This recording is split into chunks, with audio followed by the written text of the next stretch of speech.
สบายดีทุกคนมื้อนี้จะเอาคนมาติดตามเบิ่งการเก็บข้าวนาเนาะอันนี้จะเป็น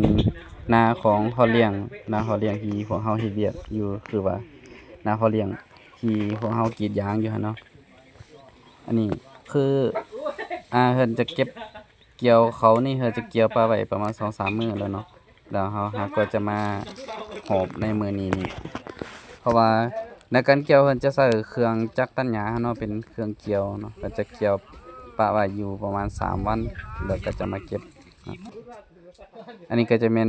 หลังจากที่เฮาเก็บแล้วก็เอามาใส่รถเนาะจะมีรถอยู่2คันในการขนไปไว้ที่ร้านจุผู้นี้จะเป็นผู้มัดเนาะส่วนแรงงานผู้ชายจะแม่นเป็นผู้หอบผู้ขนเนาะในคลิปที่แล้วก็คือเฮาเป็นคนมัดตอนนี้คือกำลังขนเอามาใส่รถเนาะเพราะว่าเขาจะเอาไปกองไว้เป็นบอลหนึ่งเดียวแล้วก็จะเป็นให้เครื่องโม่หรือว่าเครื่องนวดเขามานวดแรงงานเฮาทั้งหมดในมื้อนี้ก็คือ15คนเนาะ15คนจะมีผู้ชายอยู่ประมาณ8คนมาช่วยกันในการเก็บข้าวในมื้อนี้อากาศในมื้อนี้ก็ฟ้าแจ้งแสงสว่างดีเนาะอากาศมันจะแดดร้อนๆเด้หลังจากที่ฝนตกเช้าไปเนาะออก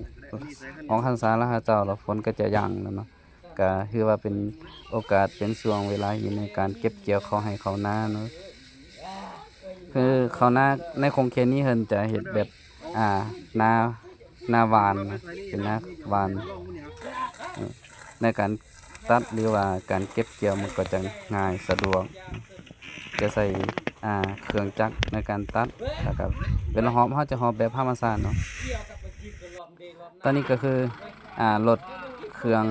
วันรถเครื่องเนาะรถโม่เนาะรถโม่หรือว่ารถนวดเขาก็มาแล้วเนาะเป็น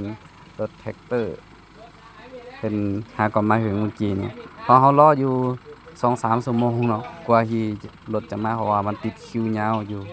เพราะว่าเขาเก็บเขานี่แล้วแต่ตอนบ่าย2โมงเนาะแต่ว่าตอนนี้ก็เป็นประมาณบ่าย4โมงแล้วกว่าที่จะรถจะมาถึงเนาะแต่เว้นจนค่ายแรงละพากันนั่งซุ่มแซวกินเรารอหาเนาะหมดไปขวด2ขวดแล้วกว่าที่รถจะมาถึงเพราะว่ามันติดคิวยาวเพราะว่าช่วงนี้ก็หลายคนก็เป็นเก็บเกี่ยวเขา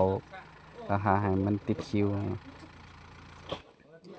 รถที่เฮาไปต่างเลยคือว่ารอหาเนาะเพราะว่าส่วนหนึ่งก็เป็นพากันเอามากองเอากองป้าไว้แล้วเนาะมากองป้าไว้แล้วหลังจากที่เฮาโม่ตัวนี้แล้วเนาะโม่ตัวนี้ตัวฮีเป็นกองไว้แล้วก็จะเป็นเอาตัวฮีอยู่รถหันเข้ามาโม่เครื่องโม่ของเพิ่นก็จะสะดวกสบายหน่อยนึงเนาะเพราะว่ามันจะไวเด้เพราะว่ามันมีสายพานในการลำเลียงเนาะเพราะว่าเราจะบ่ได้ยืนสุกเพราะว่าเราจะเก็บเอาสุกใส่บอนสายพานแล้วก็จะขึ้นไปเองเนาะติดตามรับชมในคลิปต่อไปก่อน